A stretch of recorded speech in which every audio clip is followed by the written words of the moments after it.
Hello, we are going to be going over my hologram projector asset. So as you can see, it's just like a projector. This asset is in two parts. There is the hologram shader itself, which actually the hologram shader is responsible for the projector line as well. And then there's also an asset included to that's just this little projector, which is already set up. But you can replace the projector with anything and it'll work. So yeah, let's get into it. Starting out, we're going to look at the hologram shader. It's pretty straightforward, one of the simpler things. So starting with the projector settings, we have the projector mask texture. Sometimes you don't want things to have projector lines, for example, these little stars in my face.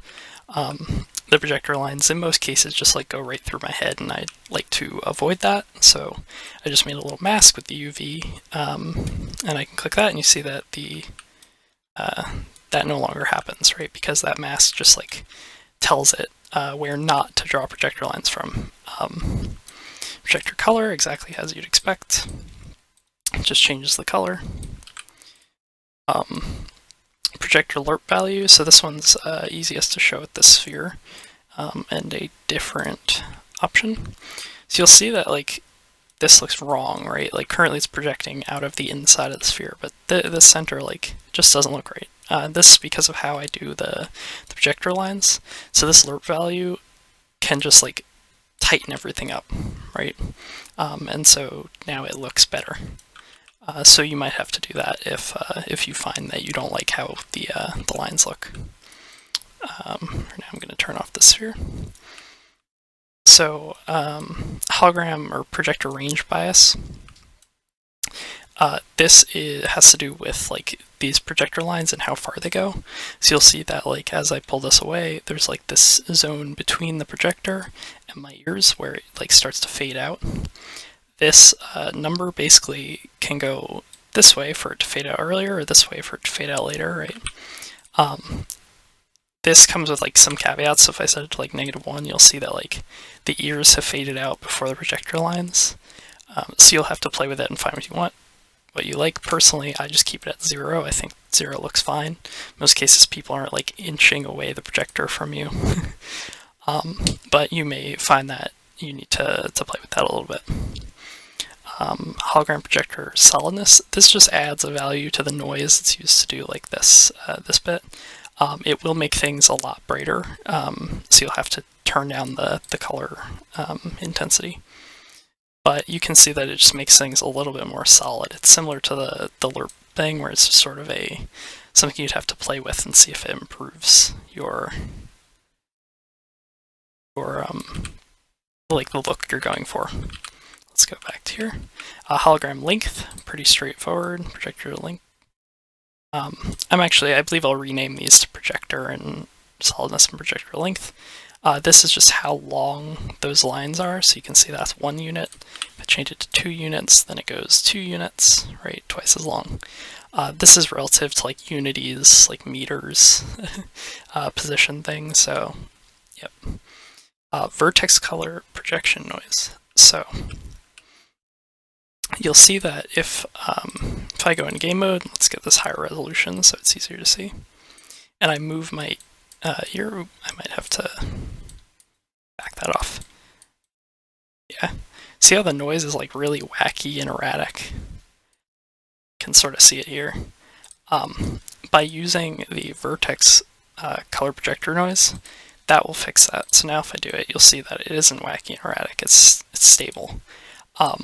You do need to do an extra step, which is baking the vertex colors, specifically position into the vertex colors. So that can be done in Blender or Poyomi, which is already required for the material on the projector. Comes with a tool called Vertex Color Baker. And so you just grab whatever object you have the shader on, so in this case my ears, or in this case my ears is part of my hair mesh, right? So I'd grab this, put it in there, and just bake vertex positions, and then this will work fine. So now we have the projector mode. So projector mode has a few different options, and I'm going to leave play mode for this. So first is fixed position. Fixed position is literally a fixed position in space. So in this case, I could set it to like 0, 0, 0, right?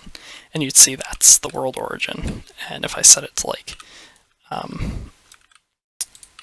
1, 0, 0, that's like 1 over from the world origin, right? And so as my avatar moves, like it would be based on that position, right? So that's like not particularly useful. What you can do is there is an option for make fixed position follow object. So this is rough, I should be clear. It's based on the root of the object, this root. And so this will make it follow, this will make it follow my avatar as you move, right? And so in my case, typically I'd put it like up behind me, right? And it can look okay, right? Maybe with like length 2, and this would follow me around as I move around, right? Oops. And it would look fine. One thing to note is like it doesn't include like rotations, right? Like it's a fixed position based on the object's transform, not its rotation or anything like that. And you can also see that it like wiggles around a little bit when I rotate. That just has to do with how like the transforms move. So that's like the first option. Each of these options has like trade-offs, which I'll discuss as I get to them, and those are the trade-offs of that one. So the second option is a point light position. So if we look on the little drone here, you'll see that I've got a few projector point options: location point light, location camera, and root position, and we'll cover what each of these does. The position point light is literally a point light, right? It's a real-time light, and what you do is you set it with a specific alpha value. So I could set it to like, let's say 0.64, right? Copy that alpha value. That's just like clicking on this color bit here. And then in the point light alpha ID, I paste the value, remove 1 digit, and it syncs up. This is similar to how something like DPS works to get the position of this object. And this will follow this object, right? Because it's following the point light. So wherever the point light moves, the projector will move. The next option is camera position. So this uses a location texture, which can be found in the location tracking toolkit here. So this texture right here is just slotted in, it's a render texture. And the important part here is that this max distance from world origin is the same as the one in this location camera shader. So I said I'd cover like the downsides as I go over them. The point light one is like, it's a point light, right? Other people's avatars will have this point light shine on them, and even though it's black, and so like you won't ever see it, if I were to like change it to a different color, you would see that it like shows up. It does have some performance impact. The location camera also, like, obviously the actual VR chat like performance ranking will reflect like one light, right? And if you already have maybe like a depth light on your avatar, then you'll be very poor instantly, right? Location camera also has overhead because it's a camera, but it won't show up on the VR chat SDK. Like there is no track stat for cameras. The trade-off is that in order for people to see the camera, like in order for people to see the projector working, they will need to show your avatar like explicitly, like click on you and click show avatar. There is no safety setting that governs cameras. It's blocked behind specifically showing your avatar. There's another like slight downside in that it can only, or it's only gonna work up to 10,000 units away from like the world origin, but by then you're already running into floating point inaccuracies, and stuff's going to get really odd anyway. So I didn't think that that was too big of a downside for that. Now, arguably the best way to do this, but also one with a large downside, is root bone position. So I talked before about this root bone, right? That root bone can be set to almost anything. So I could set it to this root bone position, or root position object that's inside the projector, and we'll get to that, like setting up the projector in a bit. And now when I move that, right, it'll follow. The trade-off here is that this root bone position then becomes the center of the object's bounding box. So you probably want to animate on update when off screen for other people if you use this method. These are like extra methods for people who are particularly performance conscious.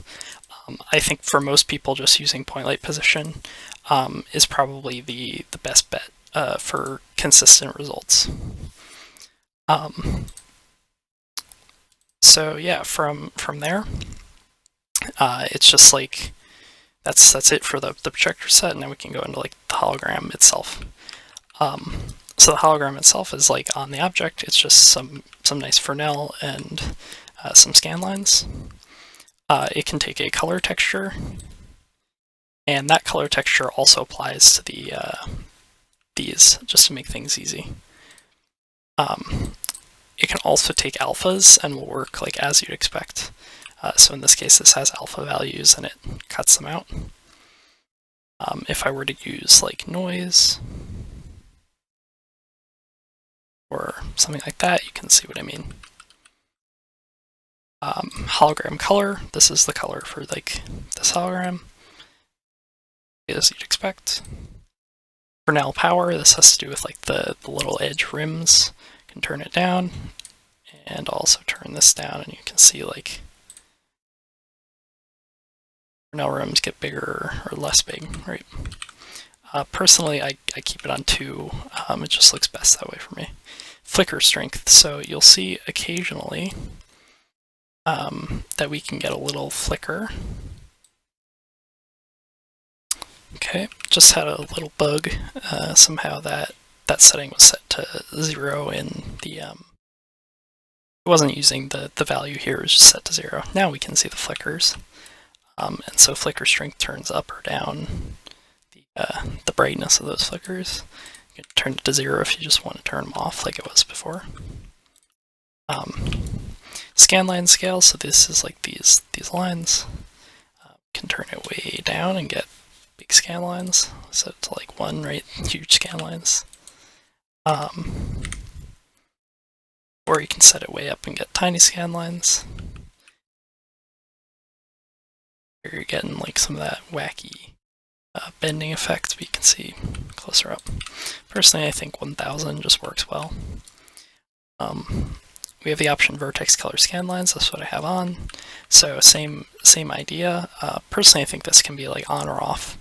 But this means that like when the avatar is rotated per se.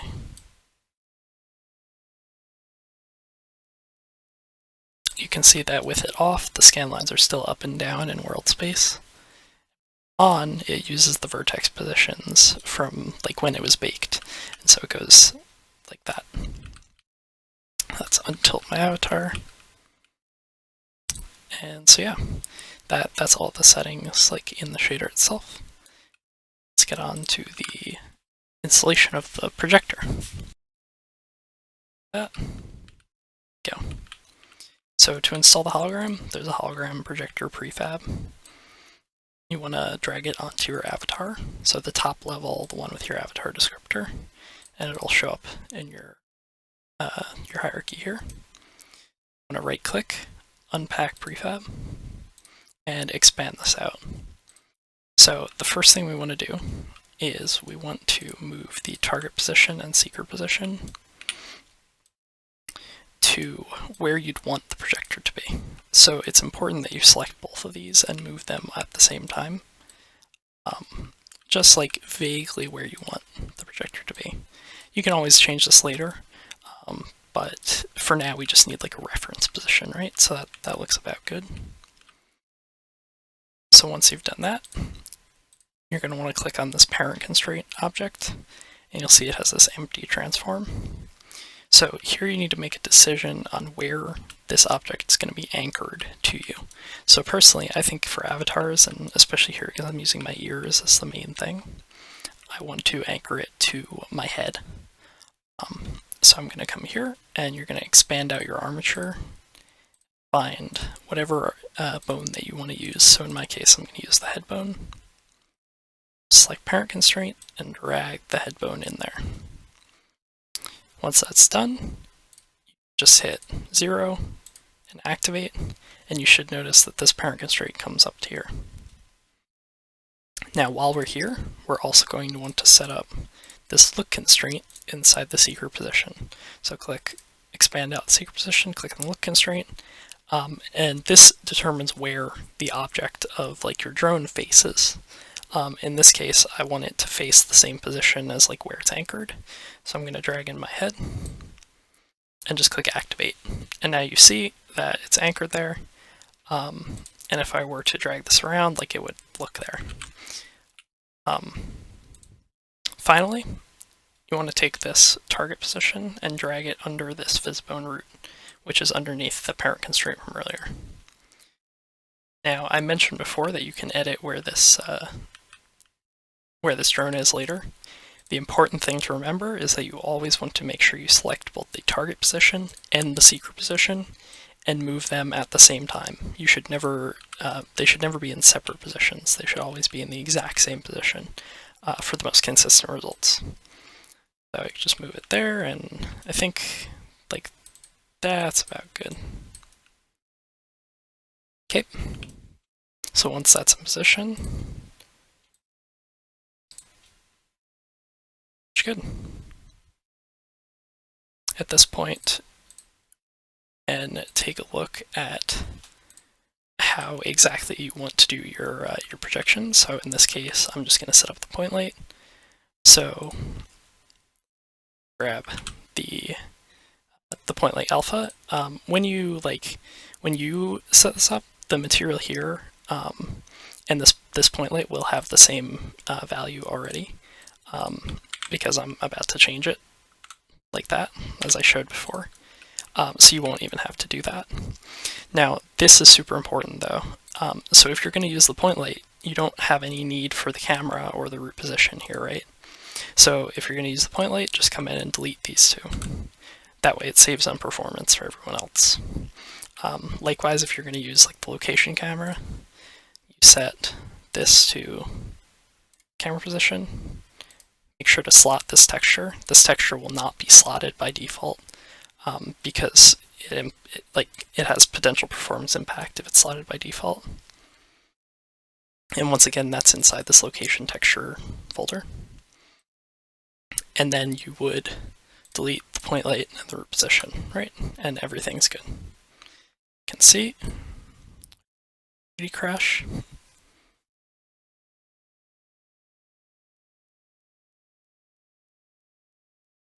Let's go into free aspect. We can see that that works. It's perfect. So yeah, that's how you set up the hologram projector and some of its settings. It's pretty cool. People can grab it in game, run away with it. I've been continuously called a fake cat girl because my ears are holograms lately. I didn't discuss, I guess I should discuss that it can be applied to anything, right? You can just apply it to a material slot. Oh, and I almost forgot. There are two other versions of the shader. So by default, you have ZEC Hologram Projector Full. But as I expect that there might be some cases where, for example, maybe you don't want the hologram itself. There's the BYOH version, Bring Your Own Hologram, which is just the projector lines. So you could apply that on top of another material that has your hologram, and it would just do the projector part, right?